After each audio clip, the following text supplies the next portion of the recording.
بسم اللہ الرحمن الرحیم۔ السلام علیکم ناظرین، امید ہے آپ سب خیر خیریت سے ہوں گے۔ آج ایک نئی کہانی کے ساتھ میں یہاں موجود ہوں، تو کہانی کی طرف بڑھتے ہیں۔ گورنر نجم الدین ایوب کافی عمر ہونے تک شادی سے انکار کرتا رہا۔ ایک دن اس کے بھائی اسد الدین شیرکوہ نے اس سے کہا، بھائی تم شادی کیوں نہیں کرتے؟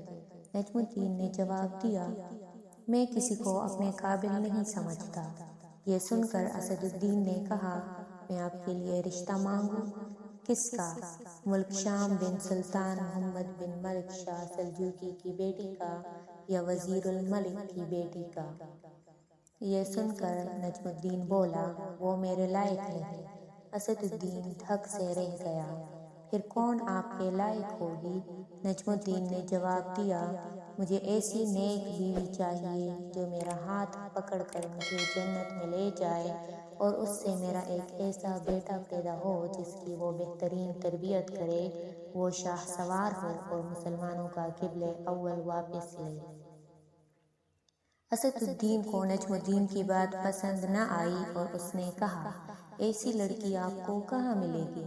نجم الدین نے جواب دیا، نیت میں خلوص ہو تو اللہ نصیب کرے گا۔ یہ سن کر اسد الدین خاموشی سے اسے تکنے لگا۔ ایک دن نجم الدین مسجد میں تقریت کے ایک شیخ کے پاس بیٹھے ہوئے تھے۔ ایک لڑکی آئی اور پردے کے پیچھے سے ہی شیخ کو آواز دی۔ شیخ نے لڑکی سے بات کرنے کے لیے نجم الدین سے معذرت کی۔ نجم الدین سنتا رہا کہ شیخ لڑکی سے کیا کہہ رہا ہے۔ شیخ نے لڑکی سے کہا، تم نے اس لڑکے کا رشتہ کیوں مسترد کر دیا جس کو میں نے بھیجا تھا؟ اے ہمارے شیخ اور مفتی، وہ لڑکا واقعی خوبصورت اور رتبے والا تھا، مگر میرے لائق نہ تھا۔ شیخ حیرت سے بولا، کیا مطلب؟ تم کیا کہنا چاہتی ہو؟ شیخ، مجھے ایک ایسا لڑکا چاہیے جو میرا ہاتھ پکڑ کر مجھے جنت میں لے جائے، اور اس سے مجھے اللہ ایک ایسا بیٹا دے جو شاہ سوار ہو اور مسلمانوں کو قبلہ اول واپس لے۔ نجم الدین حیران رہ گیا، کیونکہ جو وہ سوچتا تھا وہی یہ لڑکی بھی سوچتی تھی۔ نجم الدین، جس نے حکمرانوں اور وزیروں کی بیٹیوں کے رشتے ٹھکرائے تھے، شیخ سے کہا، اس لڑکی سے میری شادی کروا دے۔ یہ محلے کے سب سے فقیر گھرانے کی لڑکی ہے۔ یہ سن کر نجم الدین نے کہا، میں یہی چاہتا ہوں۔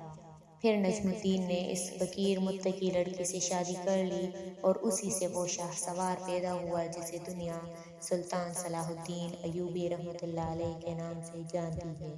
سبحان اللہ، جنہوں نے مسلمانوں کے قبلہ اول بیت المقدس کو آزاد کروا دیا۔ تو ناظرین، کیسے لگی آپ کو میری یہ کہانی؟ اگر آپ کو یہ چینل اور یہ کہانیاں پسند آ رہی ہے تو پلیز چینل کو سبسکرائب ضرور کیجیے گا۔ تھینک